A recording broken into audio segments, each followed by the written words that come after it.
أشرف الأنبياء وسيد المرسلين سيدنا محمد وعلى آله وأصحابه أجمعين. اللهم صل على سيدنا محمد وعلى آل سيدنا محمد كما صليت على إبراهيم وعلى آل إبراهيم في العالمين إنك حميد مجيد. أعوذ بالله من الشيطان الرجيم. بسم الله الرحمن الرحيم.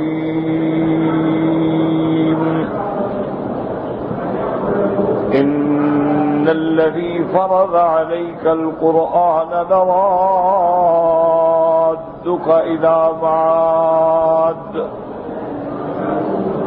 قل ربي أعلم من جاء بالهدى ومن هو في ضلال مبين.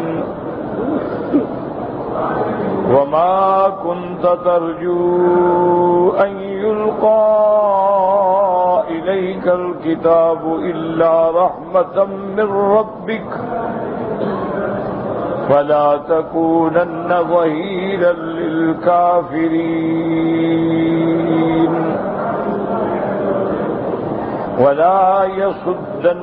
ولا يصدنك عن آيات الله بعد إذ أنزلت إليك وادع إلى ربك ولا تكونن من المشركين. ولا تدع مع الله إلها آخر لا إله إلا هو كل شيء هالك إلا وجهه له الحكم وإليه ترجعون. قال المؤلف والمفسر رحمه الله تعالى أدام النفع بعلومه وعلومكم في الدارين آمين إلى أن قال يقول تعالى آمنا رسوله صلوات الله وسلامه عليه ببلاغ الرسالة وتلاوة القرآن على الناس ومخبرا له بأنه سيرده إلى معاد وهو يوم القيامة فيسأله عما استرعاه من أعباء النبوة. ولهذا قال تعالى إن الذي فرض عليك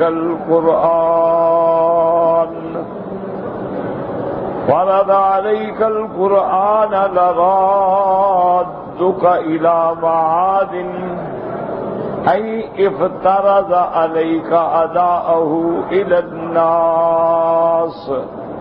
اب مفسر رحمۃ اللہ علیہ فرماتے ہیں کہ ان آیات میں اللہ تبارک و تعالی نے اپنے حبیب حضرت محمد مصطفیٰ صلوات اللہ وسلام اللہ علیہ کو حکم دیا کہ آپ فرائض رسالت ادا فرمائیں، آپ اللہ کا دین پہنچائیں، آپ لوگوں کو خدا کی توحید کی طرف بلائیں، اور اس کے بعد خبر دی بِأَنَّهُ سَيَرُدُّهُ، اور آپ کو بھی لوٹائیں گے قیامت والے دن، اور پھر سوال کریں گے کہ آپ نے جو اللہ نے آپ پر فرائض نبوت ذمہ داریاں ڈالی تھی اس میں کتنی آپ ادا فرمائیں. تو اللہ کا یہ حکم ہے، یعنی حضور تو رادو کا علامات سے مراد یعنی قیامت ہے کہ آپ دین پہنچاتے رہیں، کیونکہ آپ سے بھی قیامت میں سوال ہوگا. اس لیے فرماتے ہیں ان الذی فرض علیک القرآن لرادک الی معاد، یعنی افترض علیک اداءہ الی الناس، اللہ نے جو آپ پہ قرآن اتارا ہے آپ پہ فرض کر دیا ہے کہ لوگوں کو پہنچائیں، لوگوں کو دعوت دیں. یا ایھا الرسول بلغ ما انزل الیک من ربک فَإِن لَّمْ تَفْعَلْ فَمَا بَلَّغْتَ رِسَالَتَهُ، اللہ نے حکم دیا کہ میرے رسول آپ پہنچائیں جو ہم نے آپ پر اتارا ہے، تاکہ قیامت والے دن آپ سے بھی سوال ہوگا کہ آپ نے پیغام پہنچایا ہے کہ نہیں پہنچایا۔ لَرَادُّكَ إِلَىٰ مَعَادٍ، معاد سے کیا مراد ہے؟ فرماتے ہیں إِلَىٰ يَوْمِ الْقِيَامَةِ، قیامت والی طرف۔ فَيَسْأَلُكَ عَنْ ذَٰلِكَ كَمَا قَالَ تَعَالَىٰ، جیسے اللہ نے دوسری آیت میں فرمایا فَلَنَسْأَلَنَّ الَّذِينَ أُرْسِلَ إِلَيْهِمْ وَلَنَسْأَلَنَّ المرسلین، جن کی طرف ہم نے نبی بھیجے ان سے بھی پوچھیں گے، اور ہم رسولوں سے بھی پوچھیں گے کہ آپ نے میرا دین پہنچایا کہ نہیں پہنچایا ہے۔ جیسے اللہ فرماتے ہیں یوم یجمع اللہ الرسل فیقول ماذا اجبتم، اور اسی طرح وجیء بالنبیین والشہداء، تمام انبیاء کو بھی اللہ بلائیں گے اور پھر انبیاء پر بھی گواہی لیں گے کہ انہوں نے میرے فرض کردہ رسالت کے احکام پورے کیے کہ نہیں کیے ہیں۔ وقال السدی رحمہ اللہ عن ابی صالح عن ابن عباس ان الذی فرض علیک القرآن لرادک الی معاد یقول لرادک الی الجنۃ ثم سائلک عن القرآن، یعنی اللہ آپ کو جنت میں لوٹائیں گے، قیامت میں اٹھائیں گے اور پھر آپ سے سوال ہوگا کہ آپ نے قرآن پہنچایا۔ قال السدی وقال ابو سعید مثلها، وقال الحكم ابن ابان عن اکرمۃ عن ابن عباس رضی اللہ عنہما لرادک الی معاد قال الی یوم القیامت، ان کا بھی یہ قول ہے کہ معاد سے مراد قیامت کا دن ہے۔ ورواه مالک عن الزہری وقال الثوری عن الاعمش عن سعید بن جبیر عن ابن عباس لرادک الی معاد الی الموت، یعنی آپ پہ بھی موت آنی ہے اور آپ نے بھی کھڑا ہونا ہے اور قیامت میں اللہ تعالیٰ کی دربار میں سوال ہوگا۔ ولہذا ترک عن ابن عباس رضی اللہ عنہما وفی بعدها لرادک الی معدنک من الجنۃ، یعنی اللہ نے فرمایا میرے محبوب آپ کو آپ کے اصل ٹھکانہ جنت کی طرف لوٹائیں گے۔ وقال مجاہد یحییک یوم القیامت، قیامت والے دن ہم آپ کو بھی اٹھائیں گے۔ وقد روى عن اکرمۃ وعطاء بن سعید بن جبیر وابی قتادہ وابی مالک وابی صالح وقال الحسن البصری ای واللہ انه ان له لمعادا فيبعثه الله يوم القيامة ثم يدخله الجنة۔ حضرت حسن بصری فرماتی ہیں کہ ہاں خدا کی قسم حضور پاک نے بھی لوٹنا ہے، انبیاء کو بھی اٹھایا جائے گا، اور قیامت والے دن جیسے اللہ اپنے بندوں سے پوچھیں گے اسی طرح انبیاء سے بھی سوال ہوگا۔ كما قال البخاري رحمه الله تعالى في التفسير من صحيحه حدثنا محمد بن مقاتل قال أنبأنا يعلى حدثنا سفيان الأصغري بن باسم لرادك إلى معاد قال إلى مكة۔ اب امام بخاری رحمۃ اللہ علیہ نے فی التفسیر من صحیح کتاب التفسیر میں یہ بات نقل فرمائی ہے کہ معاد سے مراد یہ ہے کہ آپ کا اصل ٹھکانہ، آپ کا اصل وطن، آپ کا مقام مولد یعنی مکہ مکرمہ۔ تو اللہ نے تسلی دی کہ آپ نہ گھبرائیں، آپ کو ہم پھر مکے میں لوٹائیں گے۔ آپ کو ہجرت کرنی پڑی، آپ کو وطن چھوڑنا پڑا ہے، آپ کو حرم سے جانا پڑا ہے، لیکن نہ گھبرائیں، ہم آپ کو دوبارہ مکے میں لائیں گے۔ وہکذا روى النسائی بھی تفسیر سننہ وابن جریر حدیث اعلی وهو ابن عبید التنافسی به وهكذا رواه اللوفی عن باصر لرادک لردك إلى معاد أي لردك إلى مكة كما أخرجك منها. اللہ نے فرمایا میرے محبوب جیسے ہم نے آپ کو مکے سے نکالا ہے اسی طرح مکے میں لوٹائیں گے.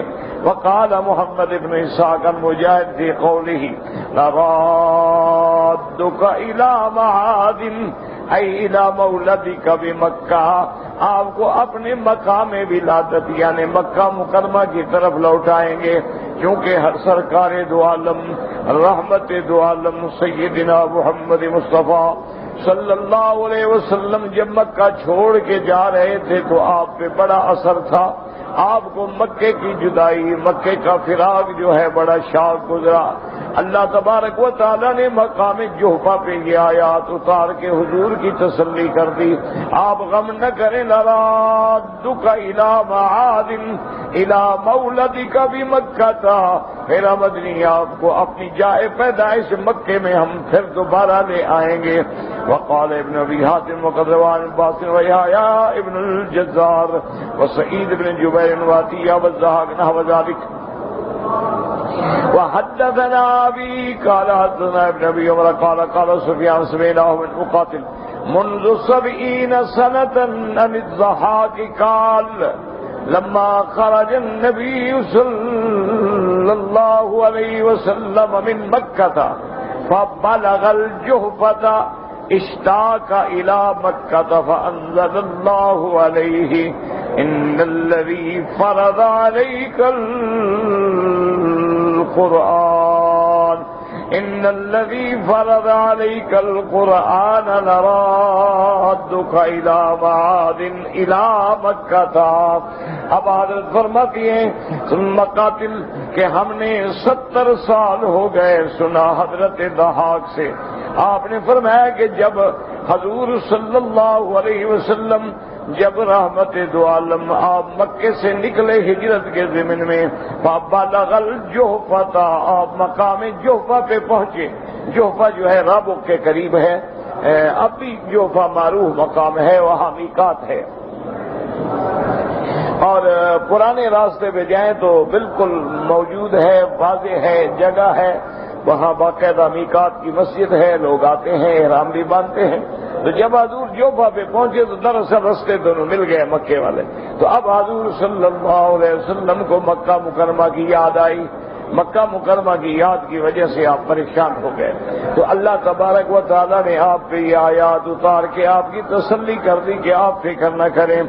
اب فرماتی ہیں وَهَذَا مِنْ كَلَامِ الضَّحَاكِ يَقْتَضِي أَنَّ هَذِهِ الْآيَةَ مَدْنِيَّةٌ وَإِنْ كَانَ مَجْمُوعُ السُّورَةِ مَكِّيًّا وَاللَّهُ أَعْلَمُ. اب مفسر رحمۃ اللہ علیہ فرماتے ہیں کہ اس قول کے مطابق پھر یہ ہوگا کہ یہ آیت مدنیہ ہے. اصل بات یہ ہے کہ قرآن پاک میں جتنی صورتیں یا آیات نازل ہوئی ہیں ہجرت سے قبل وہ ساری کی ساری مکیہ، اور جتنی ہجرت کے بعد اتری ہیں وہ سب مدنیہ ہیں، چاہے وہ کسی مقام پہ اتری. اب آپ دیکھیں نا کہ حضور جب تشریف لائے عمرے کے لیے اور مقام حدیبیہ تو یہ مکے سے باہر ہے، جہاں آج کل شمیسی کہتے ہیں، بالکل قریب ہے. تو وہاں پہ جو آیات نازل ہوئی ہیں وہ بھی مدنیہ ہے، حالانکہ مکے کے قریب اتری. اسی طرح الیوم اکملت لکم دینکم یہ عرفات میں اتری، لیکن ہے مدنی کیونکہ ہجرت کے بعد. اسی طریقے سے سورۃ والمرسلات ہے، وہ منی میں اتری ہے، لیکن وہ بھی مدنیہ ہے کیونکہ وہ ہجرت کے بعد. تو لیکن یہ آیات جو ہیں دراصل نہ مکے میں اتری ہے نہ مدینے میں اتری ہے، یہ مکہ اور مدینہ کے راستے میں جوفہ میں اتری. اب چونکہ حضور ہجرت فرما چکے تھے تو لہذا یہ آیات بھی مدنیہ کہنا ہے، کیونکہ حضور صلی اللہ علیہ وسلم نے آپ نے ہجرت کا سفر شروع فرما دیا تھا، ورنہ یہ نہ مکے میں اتری ہے نہ مدینہ منورہ میں اتری ہیں، یہ وہ آیات مبارکہ ہیں جو راستے میں اتری ہیں، اور اس مقام کا نام ہے جحفہ۔ وقد قال عبد الرزاق حدثنا معمر بن قتادہ فی قول تعالی رادک الی معاد قال هذه مما كان ابن عباس یکتمها، یعنی حضرت ابن عباس اس کی وضاحت بیان نہیں فرماتے تھے۔ وقد روى ابن حاتم سے قال رادک الی معاد قال الی بیت المقدس، یعنی ایک قول یہ بھی ہے کہ اللہ نے فرمایا کہ حضور ہم آپ کو بیت المقدس کی طرف بھی لوٹائیں گے۔ واللہ عالم یرجع الی قول من فسر ذلك بیوم القیامۃ لأن بیت المقدس هو ارض المحشر والمنشر واللہ الموفق للصواب۔ بیت المقدس کی طرف کیا مانا تھا کہ قیامت تو میدان محشر جو ہے وہ بیت المقدس ہوگا، تو اس لیے حضور پاک صلی اللہ علیہ وسلم یعنی اٹھنے کے بعد جو ہے اس بیت المقدس کی طرف تشریف لے جائیں گے۔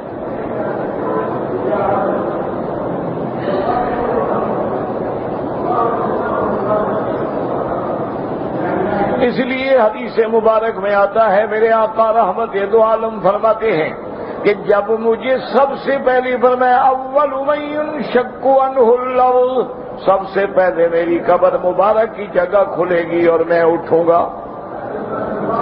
فرمایا میرے ساتھ عیسیٰ ابن مریم ہوں گے، حضرت ابو بکر ہوں گے، حضرت عمر ہوں گے، ان کو لے کر فرمایا میں جنت البقیع الغرقد مدینہ منورہ کے قبرستان پہ آؤں گا۔ اس کے بعد فرماتے ثم انتظر لأہل مکہ، اس کے بعد میں مکے والوں کا انتظار کروں گا کہ وہ پہنچ جائیں، اتنے میں مکے والے بھی پہنچ جائیں گے۔ اس کے بعد حضور نے فرمایا فَأَجْعَلُ أَهْلُ مَكَّةَ عَلَى يَمِينِي، میں مکے والوں کو اپنے داہنے ہاتھ پہ رکھوں گا، چونکہ وہ ہجرت کر کے مسافر ہیں، سفر کر کے آ رہے ہیں، اور مدینے والوں کو اپنے بائیں ہاتھ پہ۔ ثُمَّ أَسُوقُهُمْ إِلَى الْمَحْشَرِ، پھر میں ان کو لے کے میدان محشر کی طرف جاؤں گا، اور میدان محشر کیا ہے؟ بیت المقدس ہے۔ ووجه الجمع بين هذه الأقوال أن ابن عباس فسر ذلك تارة برجوعه إلى مكة، وهو الفتح والذي هو عند ابن عباس أمارة على اقتراب أجل النبي صلى الله عليه وسلم۔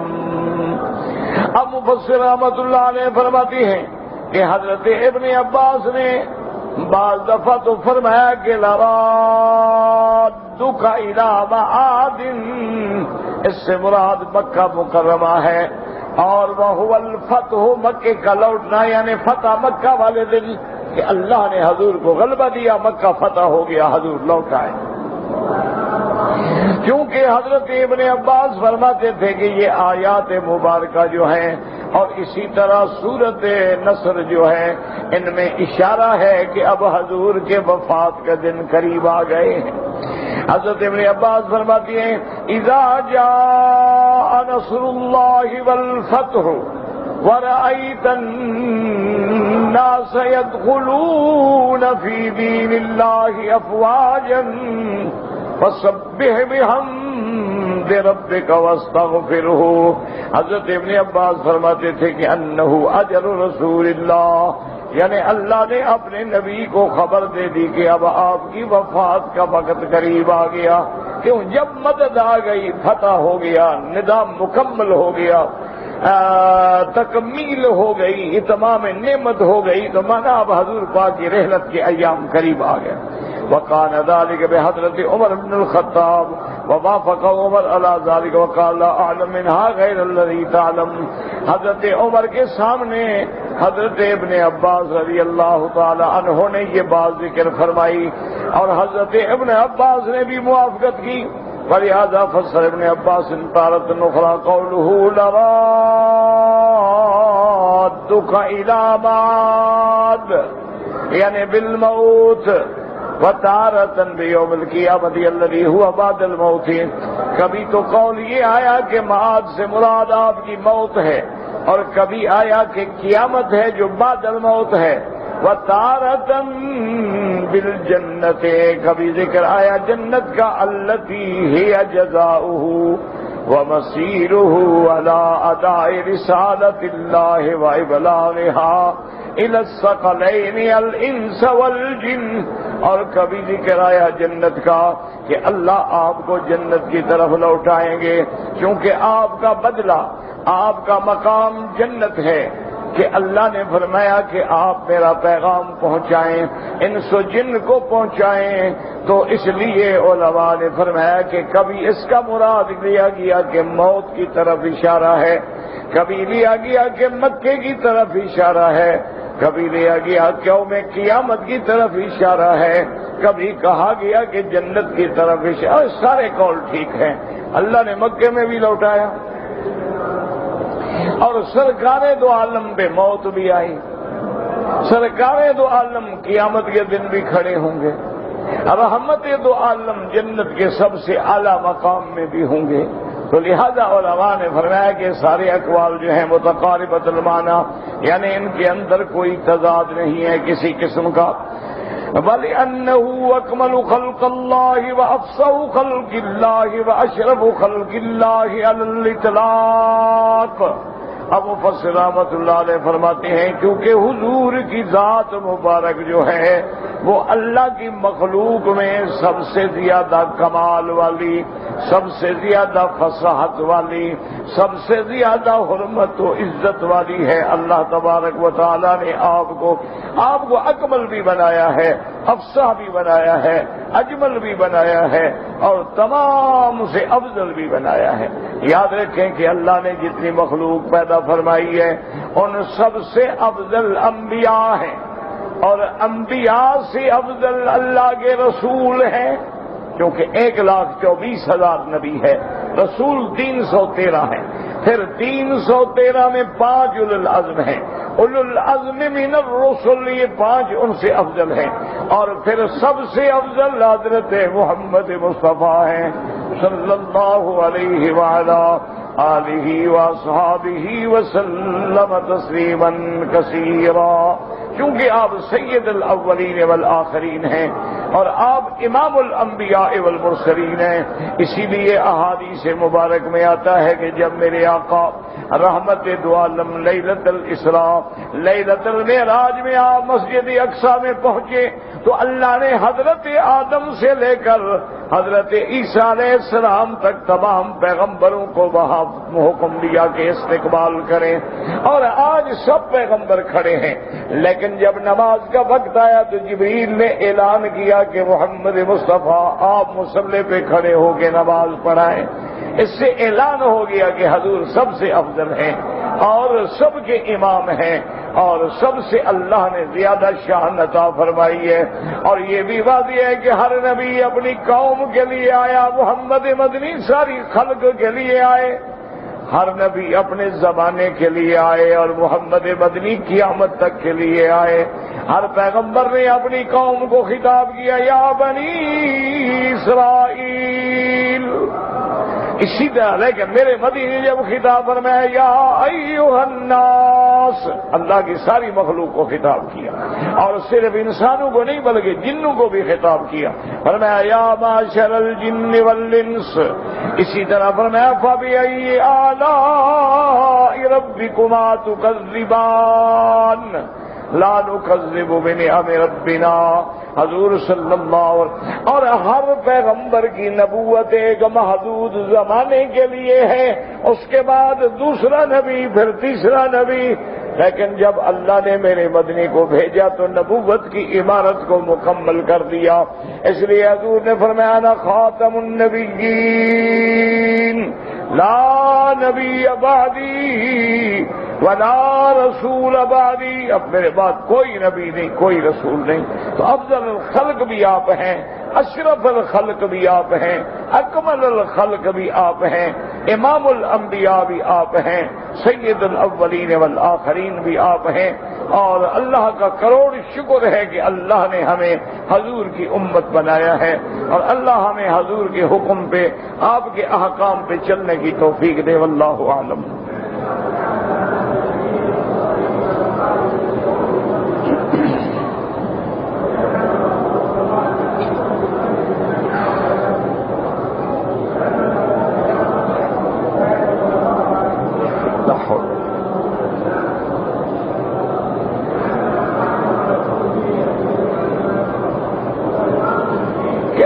والد فوت ہو گئے ہیں، بعد میں دادا بھی فوت ہو گئے، 3 چچا موجود ہیں، شرعی طور پر میری جائیداد آپ ایسا کریں میرے بھائی کہ جس علاقے میں آپ رہتے ہیں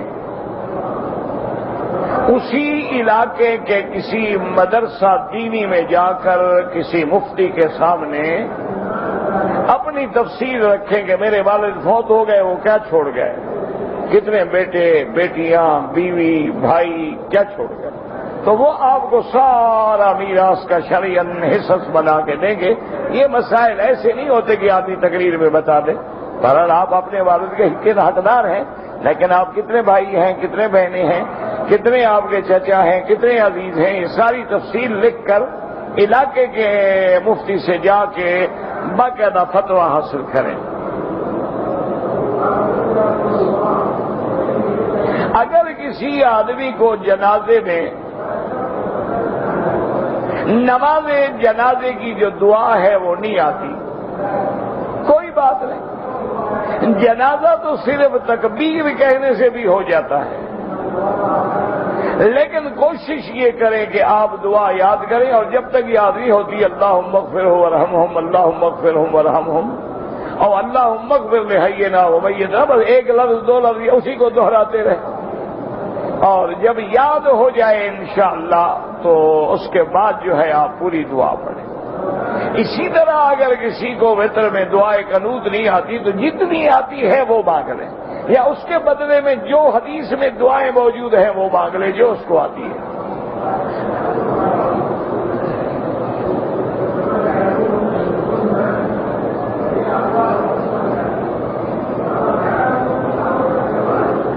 والد نے 6 لاکھ کی زمین فروخت کی،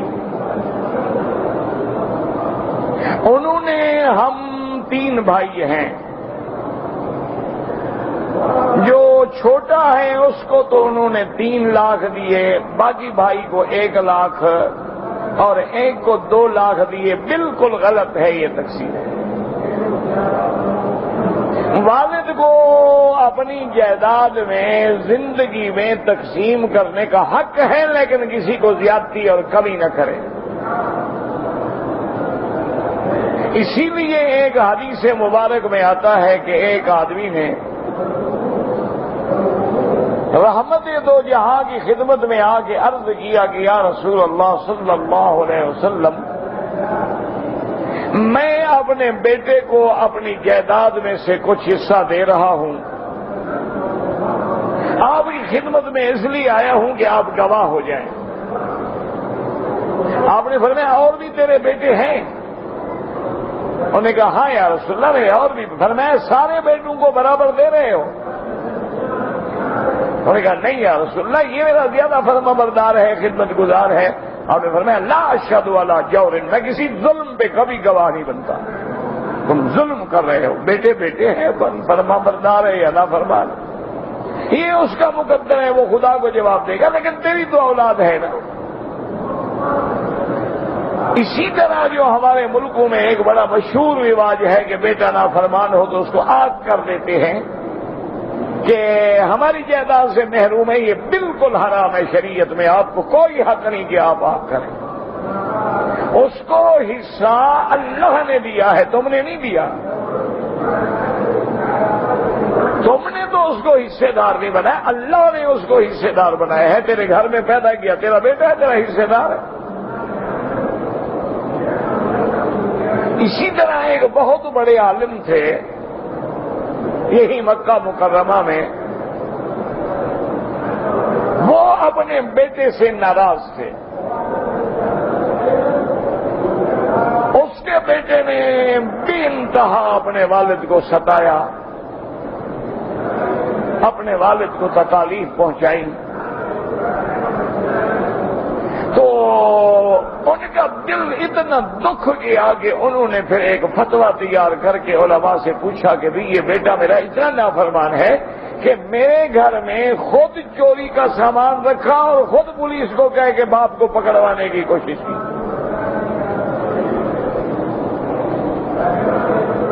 یعنی اتنا بڑا ظلم کیا اس نے کہ چوری کا سامان بھی خود لے آیا، کسی بندے کے ذریعے بھیجا کہ میری امانت ہے رکھ لیں. انہوں نے امانت سمجھ کے وہ صندوق جو تھی وہ رکھ دی. پھر خود پولیس کو اطلاع دی کہ وہ جو تمہارا بزرگ بنا بیٹھا ہے اس کے گھر میں تو چوری کا مال ہے. وہ فرماتے ہیں کہ جب پولیس آئی میں دروازے پہ آیا, انہوں نے کہا جی آپ کے گھر میں چوری کا مال ہے, ہم شرمندہ ہیں, ہمیں افسوس ہے کہ لیکن ہم مجبور ہیں کہ تلاشی لیں. میں نے سوچا کہ اب میرے گھر میں چوری کا مال کیسے ہو گیا. پھر مجھے یاد آیا کہ ہاں وہ جو امانت ہے نا کہیں اسی میں کوئی چکر تھا. فرماتے ہیں کہ بس میں نے داڑھی پکڑی اور اللہ کے آگے فریاد کی کہ مولا ساری زندگی داڑھی سفید رہی, اب آخر میں منہ کالا نہ کریں میرا.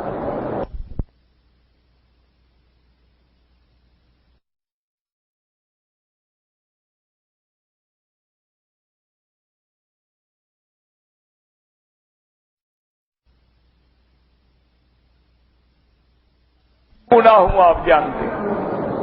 فرماتی ہیں اللہ کی شان ہے, وہ آئے سارے گھر کی تلاشی نہیں لگے, اس چیز کو ہاتھ ہی نہیں لگایا.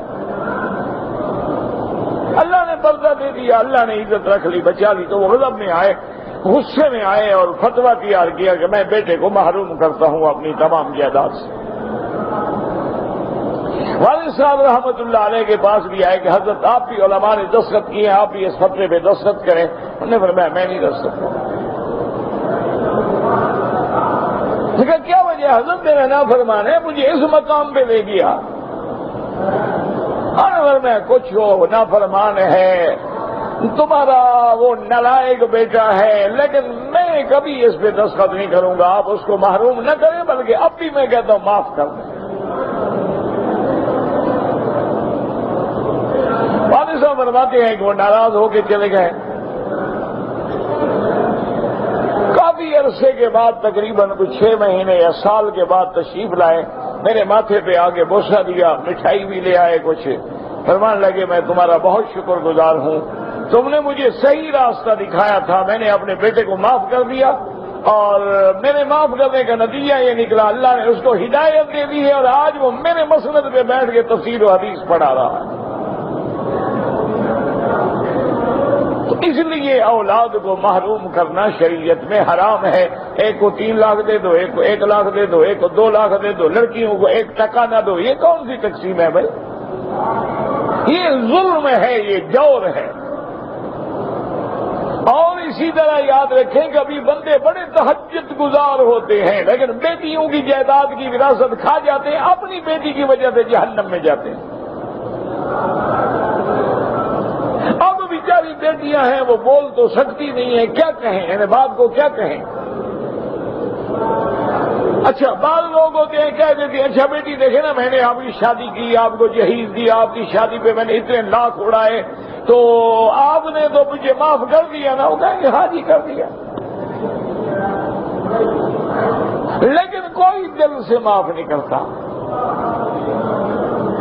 آپ جتنا لڑکی کی جائیداد بنتی ہے اس کو دے دیں, اس کے نام رجسٹری کر دیں, قبضہ دے دیں, دیکھیں پھر معاف کرے تمہیں واپس کر دیں. کتنے لوگ ہیں جو اپنی بیویوں کی حق المہر کی وجہ سے جہنم میں جائیں گے کہ بیوی کو حق المہر لکھ دیا نہیں. 1 مربع زمین 10 لاکھ روپے, 1 کوٹھی دیا کچھ بھی نہیں. اور ظاہراً بچنے کے لیے جی میں نے بیوی سے معاف کرا لیا تھا, ابھی معاف نہ کرے تو طلاق لے نا, کیا کرے گا یہ؟ تم اس کو دے دو, اس کا قبضہ دے دو, اس کو مالک بنا دو, پھر 6 مہینے کے بعد تمہیں خوشی سے واپس کر دو. تو اس لیے یہ تمہارے والد کی تقسیم غلط ہے. والد کو کہیں کہ زندگی میں شریعت کے مطابق تقسیم کریں, بلا وجہ قیامت میں اپنی قبر کیوں خراب کرتے ہیں؟ وہ بیٹے تھوڑی چھڑوائیں گے ہمیں. داڑھی کا بھی ثواب ملے گا یا نہیں ملے گا؟ میرا بھائی دیکھیں, سنت کے مطابق داڑھی جو ہے وہ 1 مشت ہے, اس سے کم جو ہے وہ سنت کے خلاف ہے. ثواب تو تب ملے گا جب پوری سنت پڑھو گے. اب مغرب کی نماز کے بعد کتنی رکعت سنت ہے؟ 2 رکعت سنت، تم 1 رکعت پڑھا کرو گے، چلو آدھا ثواب تو ملے گا نا، وہ آدھا تو نہیں ملتا۔ 2 رکعت پوری پڑھو گے تو سنت کا ثواب ملے گا۔ اس لیے باقی علماء اس لیے کہتے ہیں کہ جس نے رکھی ہے تھوڑی داڑھی بھی، تو چلو داڑھی والوں میں شامل تو ہوا ہے، اللہ پوری بھی کر دیں گے، اس کو نفرت نہ دلاؤ، لیکن وہ سنت کے مطابق نہیں ہے۔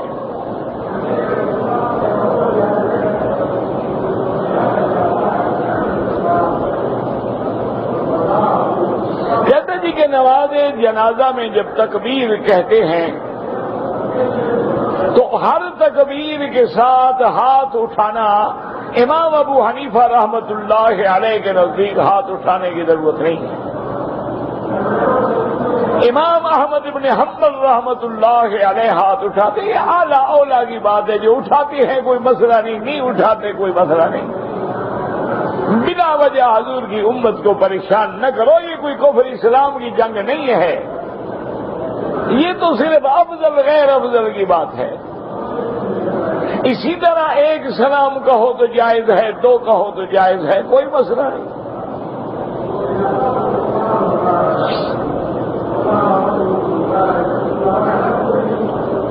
اگر نماز کے علاوہ ہم زبان نہ ہلائیں اور قرآن کی تلاوت کریں، وہ تلاوت ہوتی ہی نہیں، تلاوت ہوتی ہی لب ہلانے سے ہے۔ تلا یتلو قرأ یقرأ، پڑھنے کا معنی ہی یہ ہے کہ زبان ہلے۔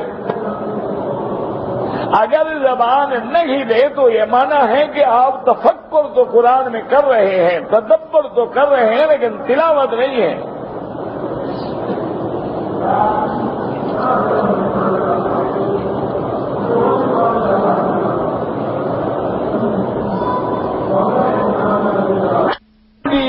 میری بیوی کہتا ہے کہ عمرے پہ آئے ہیں، میری بیوی نے دوائیں استعمال کی کہ ایام حیض نہ آئیں۔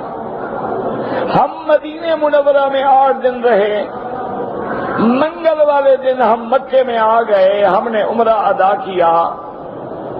جمعرات والے دن دوائی کے استعمال کے باوجود بھی کچھ ایام شروع ہوئے، پھر دوائی استعمال کی تو ایام ختم ہو گئے۔ بہرحال اب آپ یہ دیکھیں کہ جن دنوں میں ایام شروع ہوئے یہ ایام حیض کے ہیں یا نہیں ہیں۔ اگر تو نہیں ہے تو مانا گرمی تھی، دوڑی، عمرہ کیا، بھاگی، اس کی وجہ سے آ گیا خون، دوائی لے لی، بند ہو گیا، الحمدللہ خلاص پاک ہو گئی۔ اور اگر واقعی ہو انہی دنوں میں حیض آتا ہے تو پھر حیض ہے۔ دونوں محبت سے بھائی بہن کہہ سکتے ہیں، بھائی بہن سے زیادہ محبت ہوتی ہے، میاں بیوی سے نہیں ہوتی۔ یہ سوال تم نے 10,000 دفعہ پوچھا ہے، یار تمہیں کوئی شرم نہیں آتی پوچھتے ہوئے؟ تم جانو بہن کہو، ماں کہو، جو مرضی ہے، بکواس کرتے رہو۔ کوئی بھی ایسا دنیا میں بدبخت انسان ہے کہ ماں کو بہن کہتے، بیوی کو بہن کہے یا ماں کہے، بیوی حرام ہو گئی۔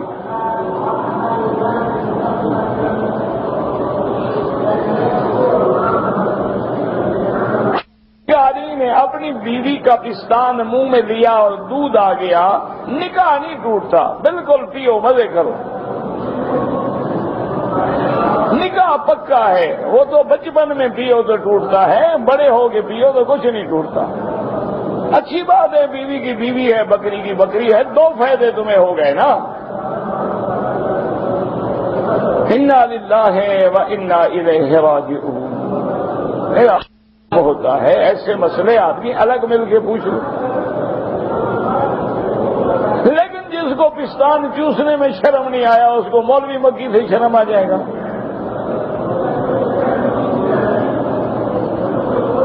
اللہ جب حیا چھین لے تو بندہ کیا کر سکتا؟ ورنہ ہمیشہ اصول ہے کہ غلطی ہو گئی ہے تو شرم کرو، کیوں ساری کائنات کو مذاق بنتے ہو؟ علیحدہ میں آ کے عالم سے پوچھ لو کہ جی مجھ سے غلطی ہو گئی ہے، آئندہ میں احتیاط کروں گا۔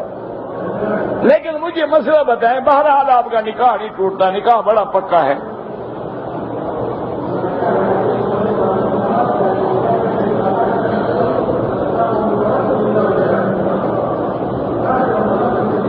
اگر ایک آدمی نے اپنی بہو سے گناہ کیا ہے، انا للہ، ایک دوست کے بچے پہ بھی ہمیشہ کے لیے بیوی حرام ہو گئی، بہرحال کافر نہیں ہوا، توبہ کرے، اللہ قادر ہے بخش دے۔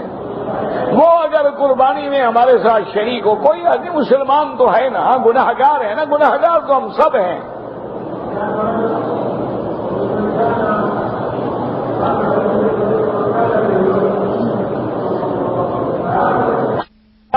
تمہارا رہائشی ہے، اس پہ کوئی زکات نہیں۔ اگر تم نے مکان لیا ہے بیچنے کے لیے، اس پہ زکات ہے۔ اچھا بیچا نہیں ہے، کرائے پہ دیا ہوا ہے، تو کرائے کی آمدنی کا حساب کرو گے، مکان کے پیسوں پہ زکات نہیں ہے۔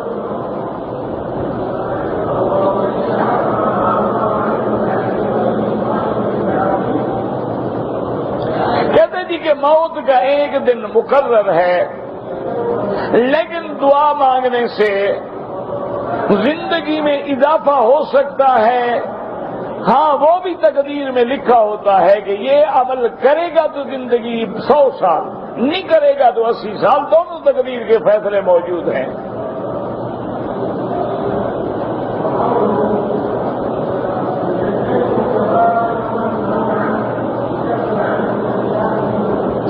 کہتے جی کہ میرا تو عقیدہ ہے کہ علم غیب اللہ کے پاس ہے، لیکن میرے ایک ساتھی نے میرے سامنے ایک اجنبی عامل سے پوچھا تو اس نے اس کو گھر کے حالات بتا دیے۔ میرا بھائی یہ کوئی بڑی بات نہیں ہوتی، مسئلے کو سمجھیں کہ علم غیب خاصہ خدا ہے۔ اگر اللہ چاہے تو کبھی کسی غیب کو ظاہر کر دیں، تو وہ تو ایک خاص واقعہ ہے جس میں ظاہر کر دیا۔ اچھا بعض عامل ہوتے ہیں ان کا جنات سے تعلق ہوتا ہے، اور جنات اتنی طاقتور چیز ہے کہ حضرت سلیمان سے بھی کہا کہ آپ حکم دیں تو میں یمن سے تخت لے کر شام جو ہے اس کو 4 گھنٹے میں پہنچا دوں۔ اسی طرح ابلیس جو ہے وہ شیطان ہے، جن ہے، 1 سیکنڈ میں 1000 میل کا فاصلہ طے کر لیتا ہے۔ تو کبھی کبھی عامل لوگ جو ہیں وہ اپنے جن کو کہہ دیتے ہیں ابھی ذرا اس کا گھر دیکھ کے مجھے بتاؤ، وہ دیکھ کے خبر دے دیتے ہیں۔ غیب نہیں ہوتا یہ علم غیب نہیں ہے، لیکن اکثر جھوٹ بھی ہوتا ہے۔ کچھ لوگوں کو معلومات بھی ہوتے ہیں، وہ دوسروں کو دھوکہ دیتے ہیں۔ آپ کے سامنے تو وہ اجنبی تھا، اللہ جانے اس نے پہلے اس کو خود بتلایا ہوا ہو تمہیں گمراہ کرنے کے لیے۔ بہرحال آپ ایسے چکروں میں نہ پڑیں، اور کسی کاہن، کسی نجومی، کسی عراف کے پاس نہ جائیں۔ اگر ان کو اتنا پتہ چلتا ہے تو یہ کیوں نہیں بتا دیتے کہ بھئی یہودی آج یہ کرنے والے ہیں، مسلمانوں تم یہ کر لو۔ یہ صرف ہمارے گھروں کے راز اور تعویذ نکالنے کی باتیں جانتے ہیں۔ آخر اللہ نے اگر ان کو علم دیا ہے تو بتائیں گے کہ دشمن ہمارے خلاف کیا کر رہا ہے اور ہمیں کیا تدبیر کرنی چاہیے کہ دشمن ناکام ہو جائے۔ یہ ایک تجربہ ہوتا ہے، ایک خبرہ ہوتا ہے، ایک اندازہ ہوتا ہے۔ جیسے بہت سارے ڈاکٹر ہیں، طبیب ہیں، ان کے سامنے آپ جا کے بیٹھے آپ کا چہرہ دیکھ کے بتا دیں گے آپ کو فلاں بیماری ہے، تو یہ کوئی علم غیب تھوڑا ہے۔ ان کا تجربہ ہو جاتا ہے کہ چہرے میں اگر پیلا پیلا پن ہے تو صفرا ہے، اگر سرخی زیادہ ہے تو اس کا مطلب ہے کہ سودا ہے، اسی طرح اگر سفیدی زیادہ ہے تو بلغمی مزاج ہے۔ وہ اندازے ہو جاتے ہیں، کوئی علم غیب نہیں ہوتا۔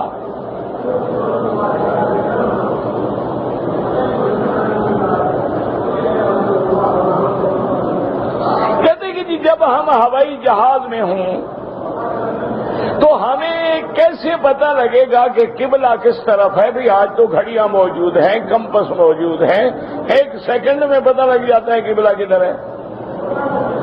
اور اگر آپ کے پاس نہ بھی ہو تو آپ کسی ملازم سے کہیں، وہ کیپٹن سے پوچھ کے 1 منٹ میں بتا دیں گے کہ یہ ڈائریکشن ہے کعبہ شریف، کوئی مشکل نہیں۔ ودا کرنے کے بعد اگر ایک آدمی نے سفر نہیں کیا، رہ گیا، تو اب وہ دوبارہ اللہ کے کعبے میں آئے، بالکل آئے، نمازیں پڑھے، طواف کرے، سب کچھ کرے، آخری طواف جو ہے وہ خود بخود طواف الوداع ہو جائے گا۔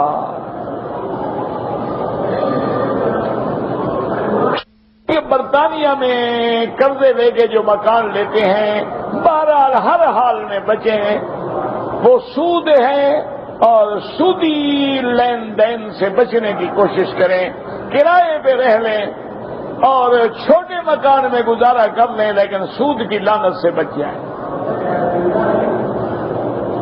ایک سفر میں اگر ہم 1 عمرے کے بجائے زیادہ عمرے کریں، کوئی منع نہیں، نفلی عبادت ہے۔ اب جو لوگ آئیں گے عمرہ کریں گے، مدینہ جائیں گے پھر عمرہ کریں گے، طائف جائیں گے پھر عمرہ کریں گے، کوئی منع نہیں۔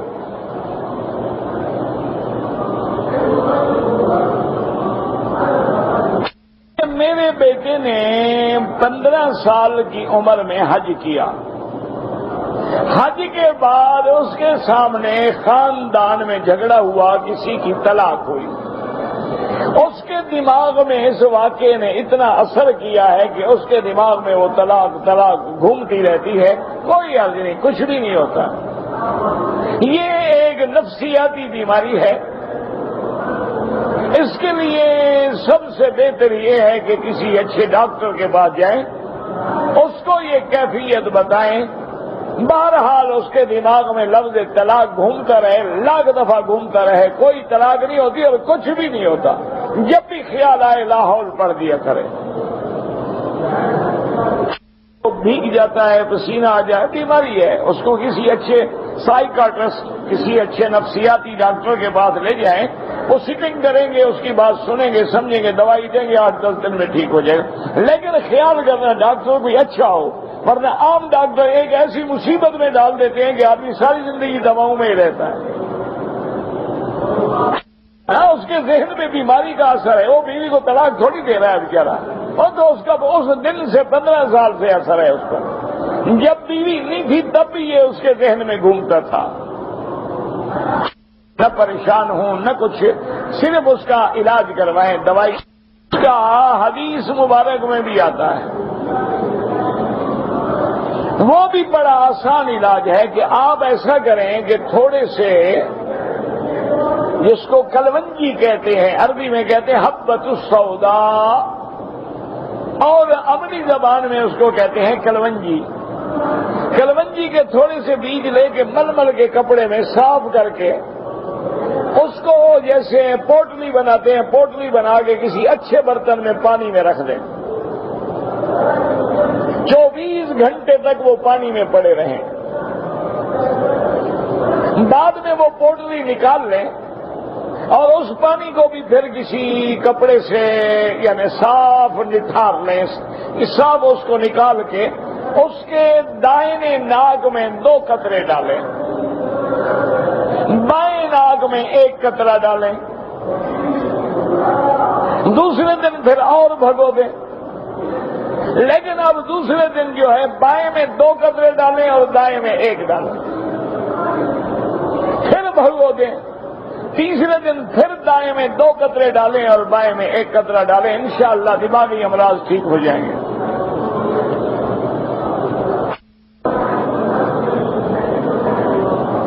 ہم اگر دوسری رکعت پڑھ رہے ہیں، اگر آپ اکیلے پڑھ رہے ہیں تو دوسری رکعت میں فاتحہ بھی پڑھیں گے، سورت بھی پڑھیں گے،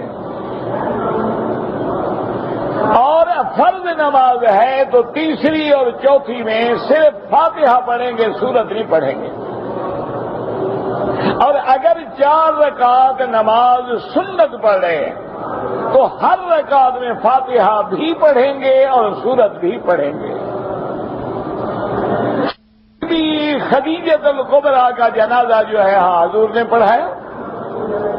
یہ تو جنازہ پہلے سے چلا آ رہا ہے، حضور کے زمانے حضرت ابراہیم الخلیل کے وقت سے چلا آ رہا ہے. شریف کے علاوہ پورے مکے میں اگر ہم نماز پڑھیں گے تو انشاءاللہ 1 کا 1,00,000 ملے گا، اور محلے کی مسجد میں جماعت سے پڑھو گے تو انشاءاللہ 25 گنا بڑھ جائے گا. کہتے ہیں جی کہ میں نے بعض لوگوں پر ظلم کیے، ان کے حقوق کھائے. اب اللہ نے مجھے ہدایت دی ہے، اگر اللہ توفیق دے تو ان کے حق ادا کر دو، اور اگر آپ کے پاس کچھ نہیں ہے، ادا نہیں کر سکتے ہو، تو رات دن توبہ کرو اور اللہ سے دعا کرو کہ اللہ ان کے حق ادا کر دیں اور مجھے معافی دے دیں.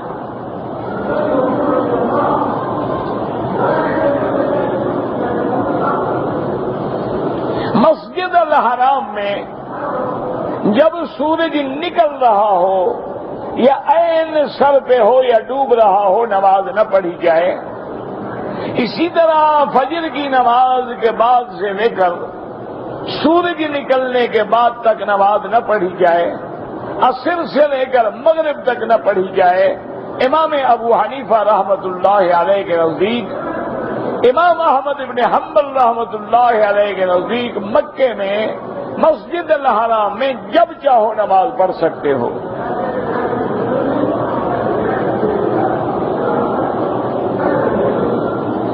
کہتے ہیں جی کہ جو جاہل لوگ آتے ہیں، ان پڑھ آتے ہیں، ان کے لیے حج ان کا ہو جائے گا، علم تو ان کو ہے نہیں. اسی لیے دیکھیں نا کہ اللہ نے حج اور عمرے میں کوئی ایسا کام رکھا ہی نہیں جس کے لیے پڑھا لکھا ہونا ضروری ہو.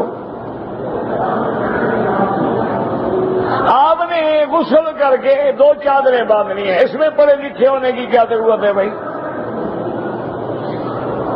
آپ نے مکے میں آ کے طواف کرنا ہے، طواف 7 چکروں کا نام ہے، کسی پڑھنے کا نام تو نہیں ہے. کچھ بھی نہ پڑھو، 7 چکر لگاؤ، طواف ہو گیا. صفا مروہ جو ہے دوڑنے کا نام ہے، کوئی کتاب پڑھنے کا نام تو نہیں ہے. پھر آپ مینا چلے جائیں گے، مینا جا کے بیٹھے رہو، نمازیں پڑھتے رہو، کوئی پڑھنے کی ضرورت نہیں.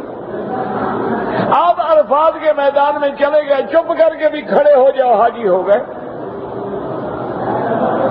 تو حج میں اور عمرے میں یہ تو اس کا کرم ہے کہ اس نے کوئی پڑھنا بھی نہیں لگایا.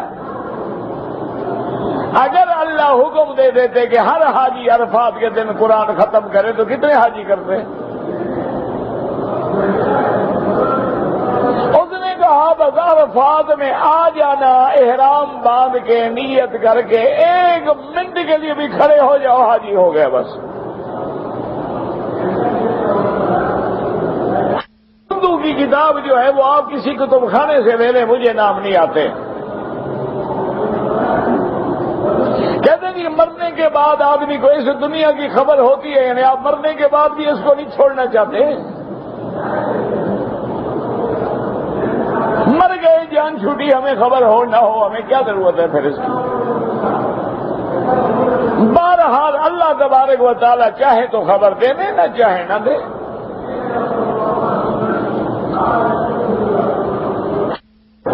اللہ کے اولو العزم من الرسل جو ہیں، جیسے سیدنا محمد الرسول اللہ، سیدنا عیسیٰ ہیں، سیدنا موسیٰ ہیں، سیدنا نوح ہیں، ابراہیم الخلیل ہیں.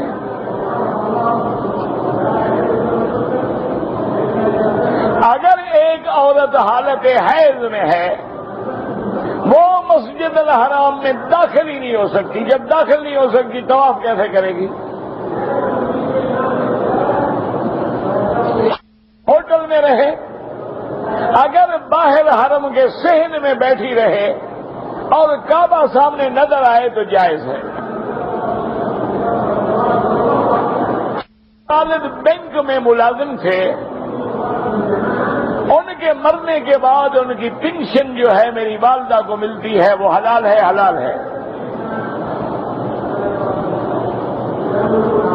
زکات جو ہے سید کو دی جائے نہ دی جائے، سید کو جب بھی دیں ہدیہ دیں.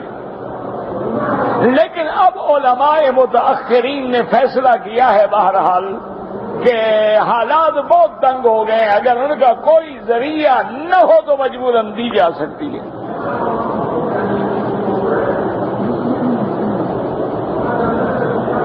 حجر اسود کو بوسہ دیا، خوشبو لگی ہوئی تھی، صدقہ کر دیں 2-4 ریال۔